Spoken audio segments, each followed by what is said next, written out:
회의 없는 날이라.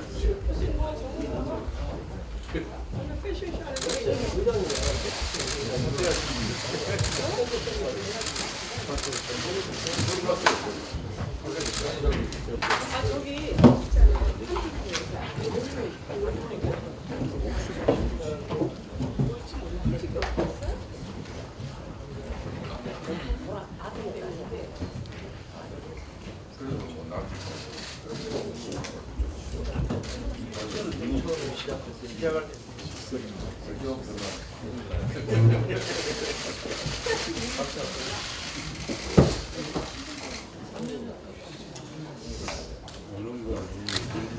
예, 9월 14일 자유한국당 원내대책이 시작되겠습니다.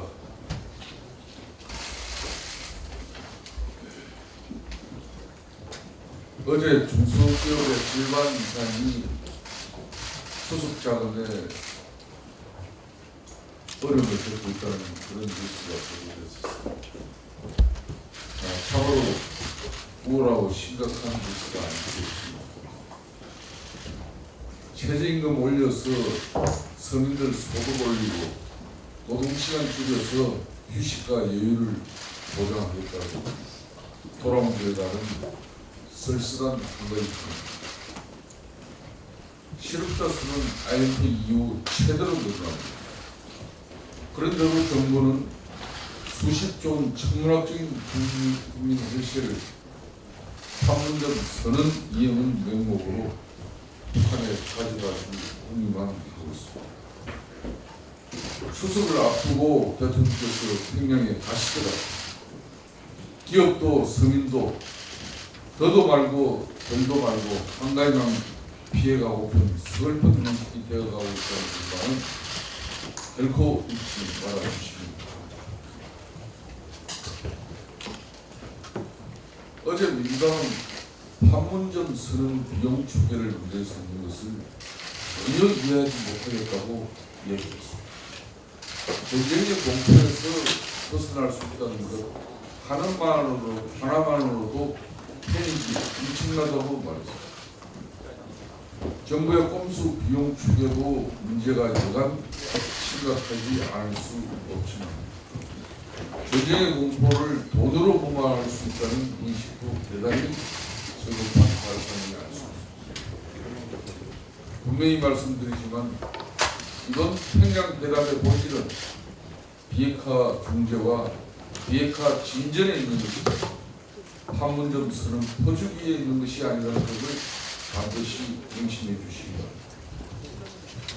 전쟁의 공포도 돈이 아니라 중재 애교를 통해 소멸해가야 한다는 점을 잊지 말기 바랍니다. 사상 최대 슈퍼 471조 예산도 민생과 경제를 살리는 예산이 되어야지 전쟁의 공포를 벗어나는데 울며 보장기로 쏟아붓는 예산이 되었으면 안 될 것입니다.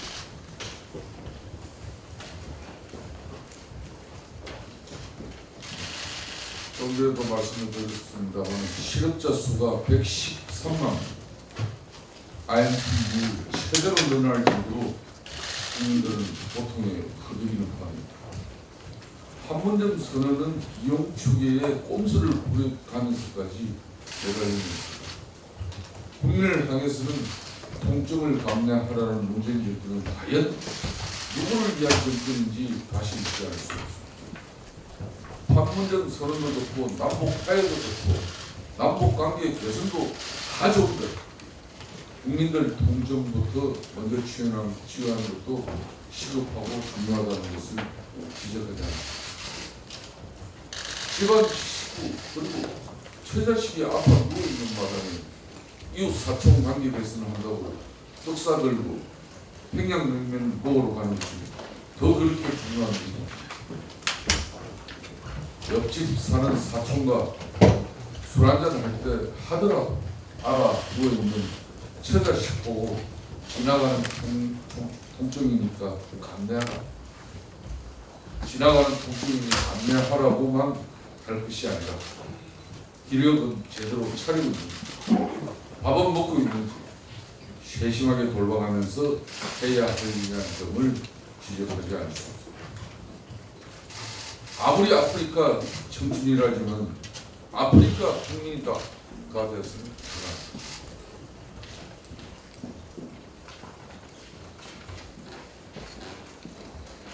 나는 강남 산다는 장하선 실장, 체질이 바뀌면서 수반되는 통증이라는 김의겸 대변인, 첫눈 올 때 떠나라는 임종석 실장, 국민들은 집값 잘 오르는 장하선 실장이 부럽고 체질이 바뀌느라 그런 거라니 참아볼까 생각도 하고, 또 임 실장 말 맞다나 첫눈은 언제 오르나 기다려도 보지만 그렇게 하루하루 살아가는 삶의 무게가 버겁고 무겁기만 한다는 점을 대통령과 청와대는 잘 알아줍니다. 국민을 향해서 자랑하든 남에게 하든 눈물 없이는 볼 수 없는 심파극 연기하지 마시고 국민들 입장에서 국민들 심정도 좀 다뤄주시기 바랍니다. 자유한국당은 어제 국민의 요구와 동떨어진 문재인 정부의 일방적인 탈원전 정책으로 인한 국고 손실과 국민 피해를 최소화하고자 관련자들에 대해 엄중한 책임을 묻는 법적 조치를 취하기로 하였다는 점을 말씀드립니다. 자유한국당은 배공규 산업통상자원부 장관을 업무상 배임 및 직권남용, 김종갑 한국전력공사 사장과 정재훈 한국수력원자력 사장을 업무상 배임죄로 각각 검찰에 고발 조치키로 하였다는 점을 말씀드립니다.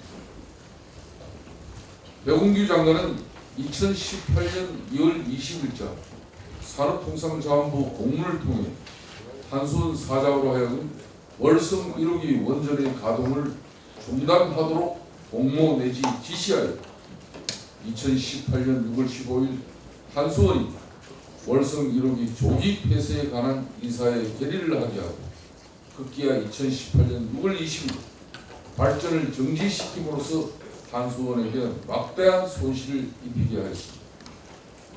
한수원의 모회사인 한전의 김종갑 사장으로 하여금 이에 대해 문제를 삼지 않도록 공모 내지 지시함으로써 한전이 이 월성 1호기로부터 발생되는 전력을 구매하여 판매할 수 있었던 이익을 잃게 하는 등 손실을 입히는 업무상 배임죄 및 업무상 배임죄 공범 및 직권 남용 배임을 하였다. 이 과정에서 한수원의 정재훈 사장과 한전의 김종갑 사장은 월성 1호기 가동을 중단하거나 그 같은 행위를 묵인하여 한전과 한수원의 이익에 되는 결과를 초래한 바 각각 업무상 배임의 책임을 묻지 않을 수 없다는 점을 말씀드립니다. 산업통상자원부는 국가에너지정책을 주관하는 부처로서 장관은 정책을 결정하면서 적법 절차를 준수하고 국민의 세금 등을 통해 책정된 예산이 남용되지 않도록 책임질 지위에 있음에도 불구하고 피고발인 배공규 장관은 법적 근거 없이 권한을 남용하여 자신의 영향력 하에 있는 정재훈 한수원 사장 및 김종갑 한전 사장에게 일방적으로 지시를 내려 원자력 안전법 등에 따라 조기 폐쇄에 이유가 없는 월성 1호기를 조기 폐쇄시킨 것이므로 이는 행법 제123조 직권남용죄에 해당한다는 점을 말씀드립니다. 또한 이들은 법령에서 정한 절차를 준수하지 아니하고 주어진 권한을 남용하여 월성 1호기 발전을 중단시키는 등의 행위로 한수원과 한전에 엄청난 적자가 발생하게 하고 나아가 결과적으로 국민들에게 그에게 손해를 가했다는 점을 지적하지 않을 수 없습니다. 문재인 정부의 탈원전 정책이 국민의 요구와 유리된 채 일방적으로 밀어붙이기식으로 추진되면서 주무부처 장관을 비롯하여 관련 공기업 사장 등 관련자들이 정권의 요구 앞에 적법 절차 준수 의무를 해태하는 등 법치 파괴 행위를 자행한 자유한국당은 이 같은 행위에 대해서 검찰 고발과 엄정한 수사를 통해 반드시 그에 적합한 책임을 물어가도록 할 것이라는 말씀드립니다. 검찰총장과 검찰에 요구합니다. 대통령은 기침마오, 청와대 관계자 정부가 요구한 사건들에 대해서는 정강석화처럼 검찰 수사는 빛을 발했습니다. 국민의 헬사를 일방적으로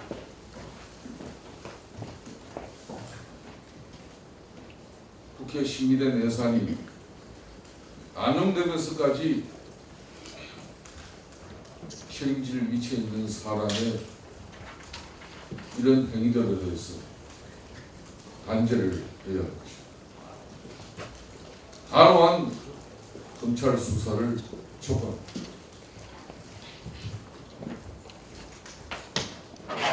헐, 정책이가 그거가 시계가 잘못 맞춰놔가지고 참 남았는 줄 알고 자리도 지금 다 거기서 바로 가세요. 카메라 다시 제가 할까?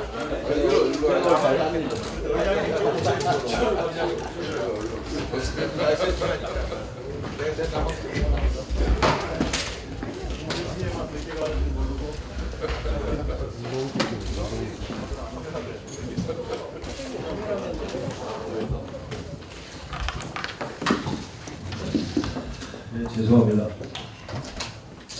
시계를 다시 맞춰놨습니다. 우리 대표님을 비롯해서 오늘 여러분들이 아마 부동산과 어제 정부 정책과 관련해서 많은 말씀을 해주시라고 했습니다. 저도 어제 정부의 9.13 부동산 대책 발표와 관련하여 우리 당의 입장을 좀 말씀드리겠습니다. 현 정부 들어서 벌써 8번째로 고강도 세금 폭탄을 골자로 하는 부동산 대책이 또 나왔습니다. 어제 9.13 대책 발표 전부터 정부는 세제와 금융, 주택 공급을 망라한 종합 부동산 대책을 내놓을 것이라고 대대적으로 홍보를 해왔지만 막상 뚜껑을 열어보니 종합 대책이라는 말이 무색할 정도로 규제만 가득한 반쪽짜리 대책이었습니다. 종부세 인상, 양도세 강화, 주택 임대사업자 세제 혜택 축소, 1주택자 주택담보대출 금지와 같이 기존에 계속해오던 규제 일변도 부동산 정책을 다시 강화한 것에 불과하며 쓸 수 있는 규제 카드를 이제는 다 꺼내놓은 듯한 합니다. 시장에서는 집값을 안정시키는 대책이 아니라 치솟는 집값을 핑계로 국민들에게 세금을 더 걷겠다는 대책이라는 불만이 터져나오고 있습니다. 이번 9.13 대책은 징벌적 과세 논란을 부를 소지가 다분하며 세금 전가 인상 등 부작용만 잔뜩 양산할 수 있습니다. 종부세 부담이 커진다고 해도 막대한 양도세 부담으로 인해 다주택자들이 쉽게 집을 내놓지 않을 것이며 늘어난 종부세 부담은 매매 가격이나 전 월세로 고스란히 전가될 것이라는 것이 대다수 전문가들의 공통된 견해입니다. 종부세 중과가 오히려 서민만 어렵게 한다는 분석이 나오는 것도 바로 이와 같은 이유입니다. 또한 투기 세력 잡겠다면서 투기와 아무 상관도 없는 1주택자들까지도 규제하는 것은 빈대 잡으려다가 초과상관 태우는 우를 범하는 것이며 1주택자 주택담보대출 금지 조치는 집을 갈아탈 수 있는 기회를 원천적으로 막아버리고 부동산 시장의 동맥경화를 불러올 것입니다. 아울러 주택임대사업자에 주는 세제 혜택을 축소해버리면 전 월세로 살고 있는 서민과 청년, 신혼부부에게 세부담이 넘어간다는 점에서 사실상 국민 증세와 다름이 없습니다. 이번 대책에 기대했던 주택 공급의 구체적인 내용은 빠져버리고 수도권 공공택지 30여 곳에 30만 호 주택을 건설하는 선언에 그쳤습니다. 민주당 신창현 의원이 수도권 택지개발계획 불법 유출 사건이 영향을 미쳤다는 게 중론입니다. 상황이 이런데도 민주당은 신창현 의원을 감싸기로 일관하면서 한 발 더 나아가 공익을 위한 목적이었다는 황당한 말까지 하고 있습니다. 참으로 어처구니 없습니다. 다수 전문가들이 지적하듯 서울과 수도권 일부 지역들의 집값 고공행진은 장기화되고 있는 초저금리, 1,100조가 넘는 유동자금의 투자처 부족, 과도한 재건축, 재개발 규제로 인한 주택 공급 등이 복합적으로 작용한 결과라고 할 수 있습니다. 하지만 정부는 강남 집값만큼은 반드시 잡겠다는 진영 논리에 사로잡혀 아직도 부동산 문제를 부동산의 한정의 틀로만 바라보고 있는 것 같습니다. 시중에 막대한 유동자금이 비생산적인 부동산 시장이 아니라 생산적인 산업 분화로 흘러들어가도록 하는 새로운 산업 정책에 대한 고민은 눈 씻고 찾아볼 수가 없습니다. 우리 당이 부동산 대책에 대해 이토록 목청을 높여 올바른 대안을 제시하고 있는데도 불구하고 정부의 주택 공급에 대한 관점은 전혀 바뀌지 않고 있는 실정입니다. 현재 서울 집값 폭등은 향후 서울 도심에 공급되는 양질의 주택이 부족할 것이라는 시장의 우려가 반영된 것임을 절대 잊지 말아야 할 것이며, 수요가 있는 곳에 공급이 이루어져야만 가격이 안정될 수 있다는 불변의 시장 논리를 이 정부는 반드시 명심해야 할 것입니다. 어제 부동산 대책을 발표하면서 김동연 부총리는 대책의 상호관리가 중요하다, 시장이 안정되지 않으면 신속히 추가 조치를 취하겠다고 발언한 바 있습니다. 그 추가 조치에는 반드시 서울 도심 등 주요 지역에 양질의 주택이 공급될 수 있도록 과도한 재건축, 재개발 규제를 정상화하는 방안이 반드시 포함되어야 할 것입니다. 앞으로 규제 1번도의 정책만 고수하고 세금 올리는 것에만 집중한다면 정부 정책에 대한 불신은 날로만 깊어지고 시장의 내성만 길러질 뿐이라는 것을 강력히 경고합니다.